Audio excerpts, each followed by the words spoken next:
ସମସ୍ତଙ୍କୁ ପୁଣି ଥରେ ସ୍ୱାଗତ। ଆଜି ଆମେ ନବମ ଶ୍ରେଣୀ ଭୌତିକ ବିଜ୍ଞାନର ପ୍ରଥମ ଅଧ୍ୟାୟ ଆମ ଚାରିପାଖରେ ଥିବା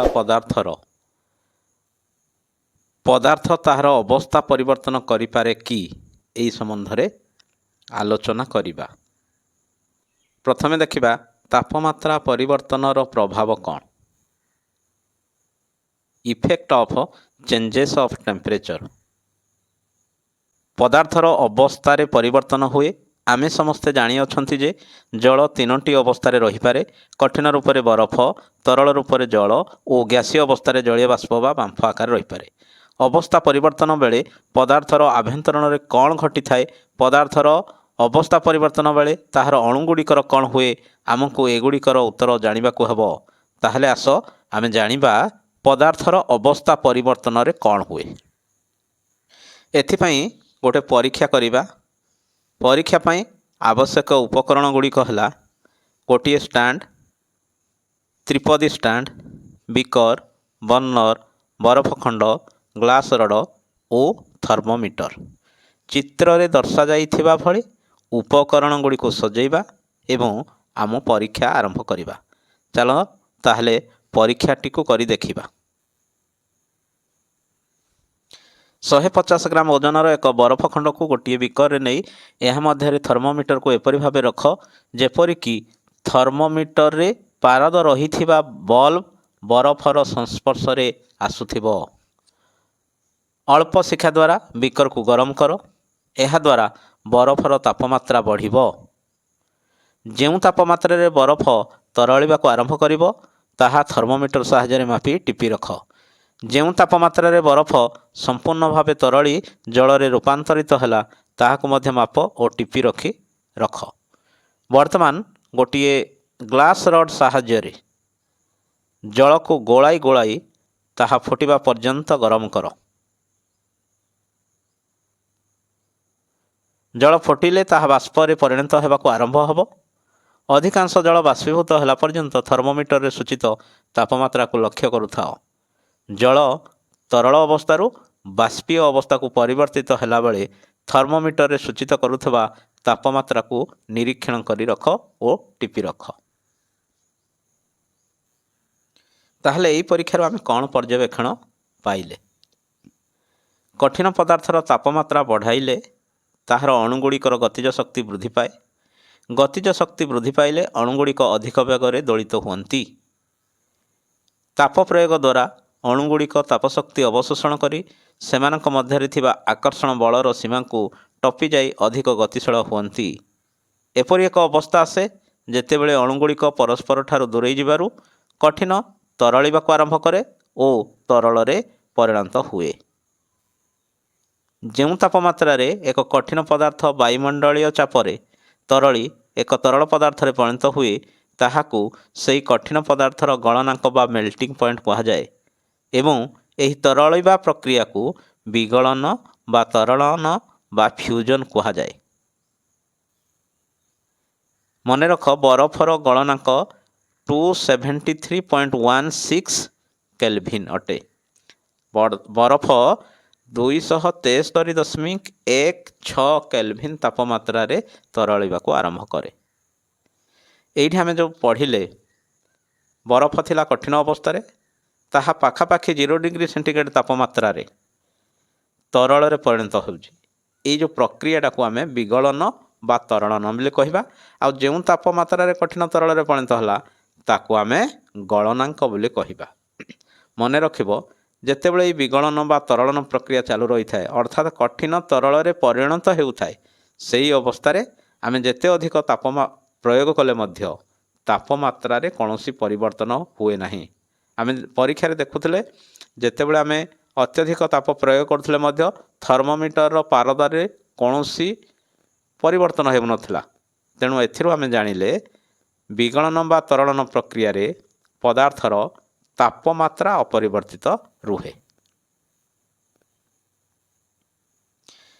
ତ ଯେଉଁ ତାପମାତ୍ରାରେ କଠିନ ପଦାର୍ଥ ବାୟୁମଣ୍ଡଳୀୟ ଚାପରେ ତରଳି ତରଳ ପଦାର୍ଥରେ ପରିଣତ ହୁଏ ତାକୁ ସେହି ପଦାର୍ଥର ଗଳନାଙ୍କ ବା ମେଲ୍ଟିଂ ପଏଣ୍ଟ ବୋଲି କୁହାଯାଏ। ତାହେଲେ ତାପମାତ୍ରାକୁ ଆମେ ଯୋଡ଼ିଏ ଏକକରେ ମାପିପାରିବା। ଗୋଟେ ହେଲା ଡିଗ୍ରୀ ସେଣ୍ଟିଗ୍ରେଡ଼ ଆଉ ଗୋଟେ ହେଲା କେଲଭିନ। तो डिग्री को आम केल्विन रे परिणत करने आमको केवल 273 जोग करने पड़ो।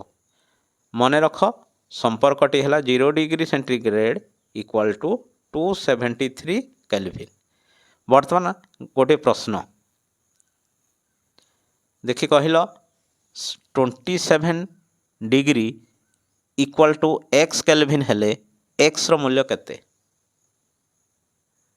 आमे जानि जंती 27 degree equal to 27 plus 273 equal to 300 kelvin. सेहीपरि -20 डिग्री सेंटीग्रेड इक्वाल टू केते केल्विन निजे भाभी कुह।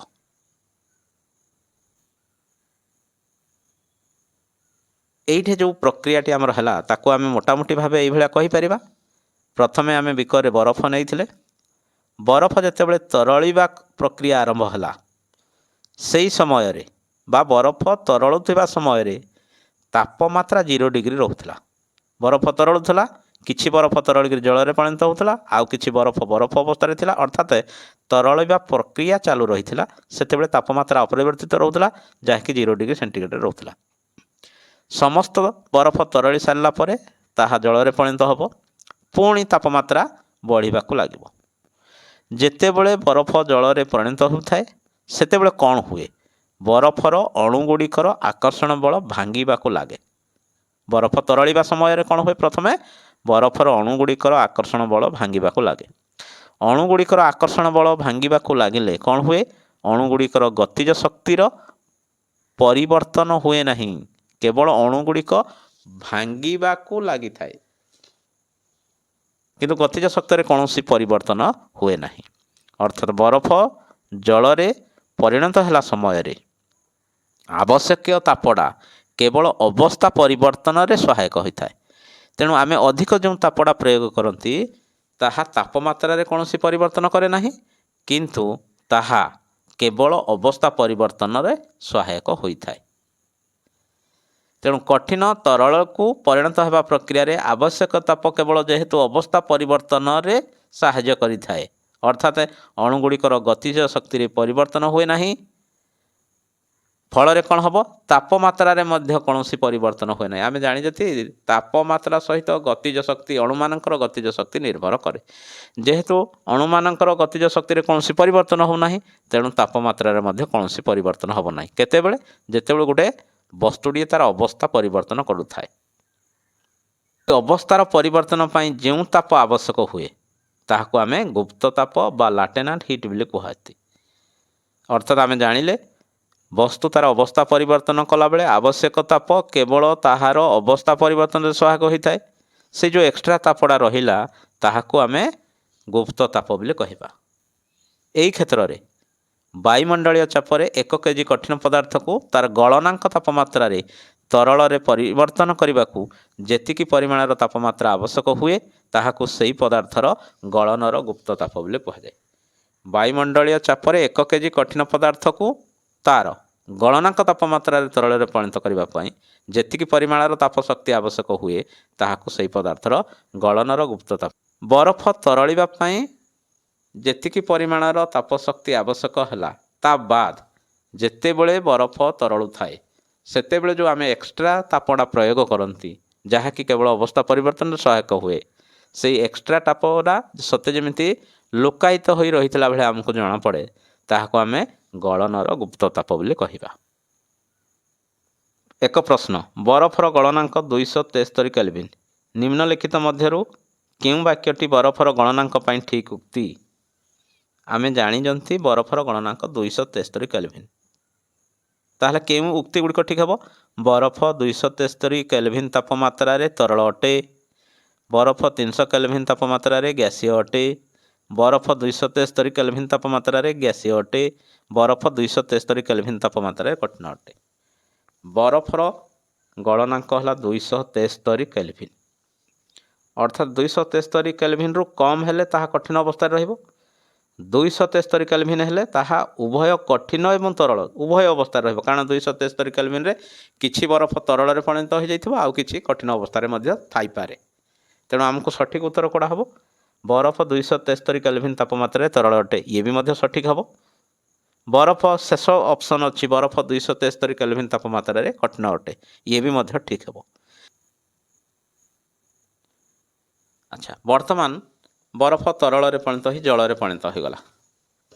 ताप प्रयोग द्वारा कौन सी पदार्थ तरलिबाकू आरंभ कले ताहार तापमात्रा अपरिवर्तित रुहे जहाँ आमे आलोचना करुथिले। गलनांकरे पहुँचवा पर सबू बरफ न तरलिबा पर्यंत ताहार तापमात्रा कौनसी परिवर्तन हुए नहीं। ताहले सेई ताप कुआड़े जाए प्रयोग ताप कणिका कणिका मध्य थिबा आकर्षण बलर बंधन को टपी केवल अवस्था परिवर्तन प्रक्रिया रे नियोजित हुए। ए अवस्था परिवर्तन समय प्रयोग होउथबा तापशक्ति बरफ द्वारा शोषित होई केवल बरफ को तरलैबारे सहाय्य करे मात्र तापमात्रा रे कौनसी वृद्धि कराए नाही।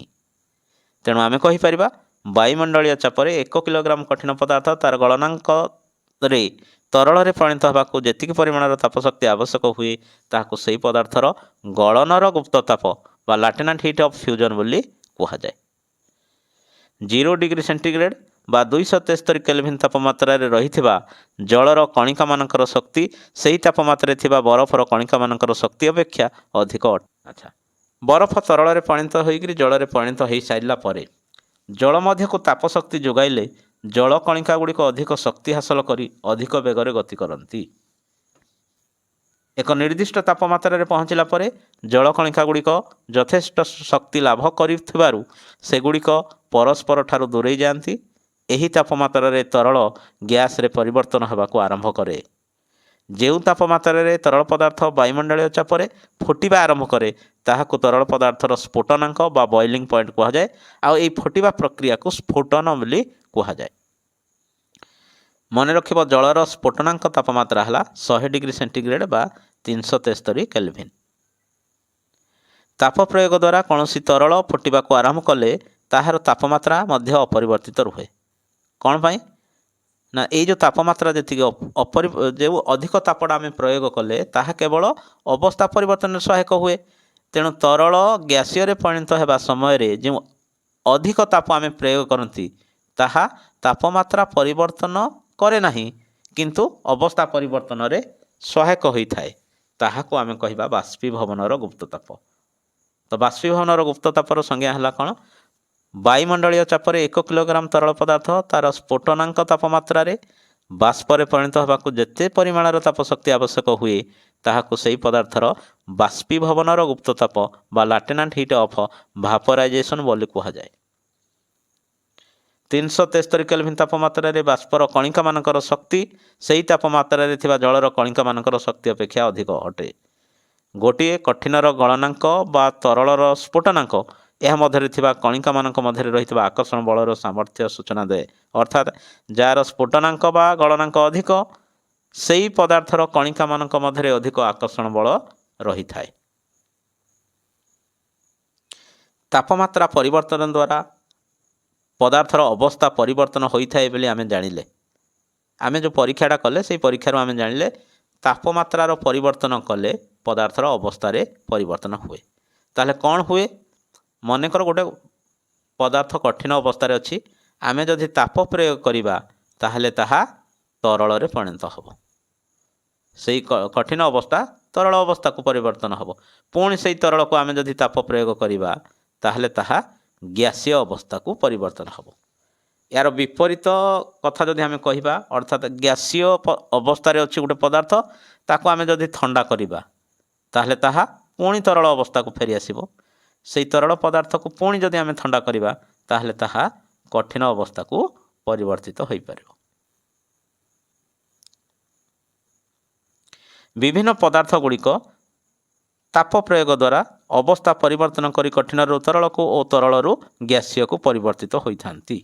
किंतु एपरि केतेक पदार्थ अछंती जेउ माने कठिन अवस्था रु तरल अवस्था को न जाई सीधा सड़क गैसीय अवस्था को परिवर्तित होइथांती। आस एक परीक्षा द्वारा देखिबा कौन यह परीक्षा पाई आवश्यक उपकरण एमोनियम क्लोराइड बा कर्पूर चीनामाटी पात्र काच फनेल तोड़ा त्रिपदी स्टैंड एवं बर्नर चित्र रे जेपरी देखा जाइछि सेही परिका आमे उपकरण गुड़ी को सजेबा। बर्तमान आम बर्नर साहाय्य आम गरम कले चीनामाटी पात्र में आम नहीं किसी कर्पूर ताकू गोटे काच फनेल द्वारा ओलटिया घोड़ा जाइए काच फनेलर अग्रभाग में गोटे तोला बा कटन प्लग गोटे लगा जमी गैसटा उपरक जापर ना तापर आम तलू बर्नर साहाय्य गरम करूँ गरम कले कौन हम एमोनियम क्लोराइड हूँ एक उद्बायी पदार्थ जहाँकि कठिन अटे किंतु ताकू ताप प्रयोग कले ताहा तरल को न जाई सीधा सड़क गैसीय अवस्था परिणत हुए किछि समय पर आम जदि बर्नर को बंद करदेबा ताहले ये जो कर्पूर बा एमोनियम क्लोराइड बाष्पीभूत हो ऊपर को जाऊला जेहेतु ऊपर आमर कटन प्लग दि जाइए तेणु से बाष्पड़ा आ बाहर को जापर ना तेणु बाष्पड़ा बाहर को जाई न पारी आमर काच फनेलर ऊपर भाग में से लाखिकी रही एवं ठंडा हो गले ताको आमे काढ़ी पारिबा मध्य एटा को कह जाए ऊर्ध्वपातन पद्धति। ताहले परीक्षार आमे कौन लक्ष्य कले कठिन कर्पूर बा एमोनियम क्लोराइड सीधा सड़क कठिन रु गैसीय अवस्था को परिवर्तित है। यह कौन दर्शाए जे केतेक पदार्थ अच्छा जो मैंने कठिन अवस्था था किंतु ताप प्रयोग द्वारा से माने तरल अवस्था को न जाई सीधा सड़क गैसीय अवस्था को परिवर्तित होता तो यही प्रक्रियाटा को ऊर्ध्वपातन बोली कह जाए अर्थात जो अवस्था परिवर्तन में कठिन तरल अवस्था को न जाई सीधा सड़क गैसीय अवस्था को परिवर्तित हुए ताकू ऊर्ध्वपातन कह जाए। एक प्रश्न वायुमंडलीय चाप 1 किलोग्राम एक कठिन पदार्थ को तार गलनांक तापमात्रा तरल में परिणत करने को जी परिमाण तापशक्ति आवश्यक हुए ताकू सही पदार्थर कौन कह जाए कठिन पदार्थ को तार गलनांक तापमात्रा तरल में परिणत करने को जी परिमाण तापशक्ति आवश्यक हुए ताकू आमे कहबा गलनर गुप्तताप। निम्न रे केउं तीर चिन्हटी घनीकरण को सूचाउछि घनीकरण कहले कौन जो पद्धति रे एक तरल ठंडा होई कठिन रे परिणत हुए ताकू आमे घनीकरण कहती जेमती कठिन जो तापमात्रा रे तरल रे परिणत हुए ताकू आमे गलन बा गलन कहती बा विगलन कहती सही परिका जो प्रक्रिया रे तरल ठंडा होई कठिन रे परिणत हुए तेणु आमको केउं तीर चिन्हटी घनीकरण को सूचित करिब तरल कठिन रे परिणत हम अर्थात 1 नंबर तीर चिन्हटी घनीकरण को सूचेब किंतु 2 नंबर टी कौन हम 2 नंबर टी हम गलन। एबे देखी आमे जानिले ताप प्रयोग द्वारा पदार्थर अवस्था परिवर्तन होता है। एबे आमे चाप परिवर्तन द्वारा पदार्थर अवस्था किपरि परिवर्तित हुए effect of changes of pressure पदार्थर अणुमानक मध्य थिबा दूरता परिवर्तन हेले एहार अवस्था परिवर्तन होता है। अणु अणु मध्य व्यवधान बढ़ीगले अवस्था परिवर्तन हम एक गैस को गोटे सिलिंडर मध्य रखी एहा उपरे चाप प्रयोग कर संकुचित कले एहा कौन परिवर्तन घटिबो प्रथमे अणुमानकर व्यवधान अधिक थिला ताको चाप प्रयोग करने द्वारा अणुमानकर व्यवधानटा को आउटे कमे देले पुणी आउ थे चाप प्रयोग करने द्वारा अणुमानकर व्यवधानटा आहुरी कमे देले एहा द्वारा कौन अवस्था परिवर्तन हो पारिबो कि एथिरे थिबा अणुगुड़िक परस्पर निकटतर हेबे जेतेबेले आमे चाप प्रयोग करबा अणुगुड़िक जो दूर रे थिले परस्पर ठारू दूरेई रहिथिले परस्पर निकटतर हेबे चाप वृद्धि किंबा ह्रास द्वारा पदार्थर अवस्था परिवर्तन हम कि हाँ अवस्था परिवर्तन हम कौन पाई ना आमे जानिजति अणुगुड़िकर व्यवधान बदलिले अवस्था परिवर्तन हम जेहेतु अणुगुड़िकर व्यवधान एठे कमुजी तेणु निश्चित अवस्था परिवर्तन हम तेणु आमे जानिले चाप वृद्धि किंबा तापमात्रा ह्रास पाइले गैसीय पदार्थ गुड़िक तरलीकृत हो जाती आगु आमे जानिथिले गैसीय पदार्थ गुड़िक तरलीकृत होगा पाई हमको घनीकरण घनीकरण कहले ठंडा करने को पड़ो अर्थात तापमात्रा ह्रास करने को पड़ो एवं देखिले चाप वृद्धि कले मध्य तरल पदार्थ गुड़िक गैसीय पदार्थ गुड़िक तरलीकृत हो जाती। शुष्क बरफ कौन कठिन कार्बन डाइऑक्साइड को अत्यधिक चाप प्रयोग कर गच्छित कर रखा जाए यही चाप को एकक वायुमंडलीय चाप को कमाई आनिले कठिन कार्बन डाइऑक्साइड तरल अवस्था को न जाई सीधा सड़क गैसीय अवस्था को परिणत होता है एथिपाई कठिन कार्बन डाइऑक्साइड को शुष्क बरफ बोली कह जाए। तो एथिरु आमे कौन जानिले ये सब परीक्षार आमे जानिले तापमात्रा आउ चाप ये दुईटा जाक गोटे पदार्थर अवस्था परिवर्तन पाई दायी अर्थात गोटे पदार्थर अवस्था को नियंत्रण किए करथांती उभय तापमात्रा आउ चाप तो ये चित्र रे देख गोटे अच्छी सॉलिड बा कठिन अवस्था अच्छी सी जितेबले तरल अवस्था को परिणत हुए ताको आम फ्यूजन कहते बा गलन बोली कहते किंतु तरलटा जितेबले कठिन को परिणत हुए ताको आम घनीकरण बोली बा कहते बा सॉलिडिफिकेशन बोली कहुए से भाया देख जितेबले तरलटा गैस रे परिणत हुए ताको आम भापोराइजेशन बा बाष्पीभवन कहते किंतु जितेबले गैसीयटा तरल रे परिणत हुए ताको संघनन बोली कहुए किंतु किसी पदार्थ अच्छा जो मैंने सॉलिड बा कठिन रु सीधा सड़क गैसीय को परिणत होती ताको आम ऊर्ध्वपातन बोली कहबा। अच्छा चाप प्रयोग द्वारा कौन होता है ताले चाप प्रयोग द्वारा गोटे देख गैसीय पदार्थ गोटे नि से गैसीय पदार्थ को ऊपर को आम पापुली सारे चाप प्रयोग कर चाप प्रयोग करने द्वारा कौन हम आम चाप वृद्धि कले तेणु कणिका कणिका गुड़िक मध्य आकर्षण बलटा कौन हम बढ़िया लगे कहीं व्यवधानटा कमेदेले आम तेणु आकर्षण बल अधिका हम तेणु गैसीय अपेक्षा अधिक टिके जदि कणिका मानकर आकर्षण बल अधिक है ताहा तरल परिणत हम तेणु गैसीय पदार्थ को तरल परिणत करने आमको कौन चाप वृद्धि करने को पड़ो गैसीय पदार्थ को तरल परिणत होगापी आमको चाप वृद्धि करने को पड़ो बा तरल गैसीय को परिणत करने आमको चाप ह्रास करने को पड़ो। ताले ये देख गोटे देजी कठिन पदार्थ जिते बड़े सीधा सड़क जाकि गैसीय पदार्थ रे परिणत होउची ताको आमे ऊर्ध्वपातन बोली कहउचंती गैसीय पदार्थटा को आमे चाप प्रयोग द्वारा कठिन रे भी परिणत करूचंती। ताले आमे जानिले पदार्थर परिवर्तन पई दुईटी कारक आवश्यक गोटे है चाप प्रयोग करी किंबा ताप प्रयोग करी तेणु तापमात्रा और चाप पदार्थर अवस्था को निर्धारण करिथाए।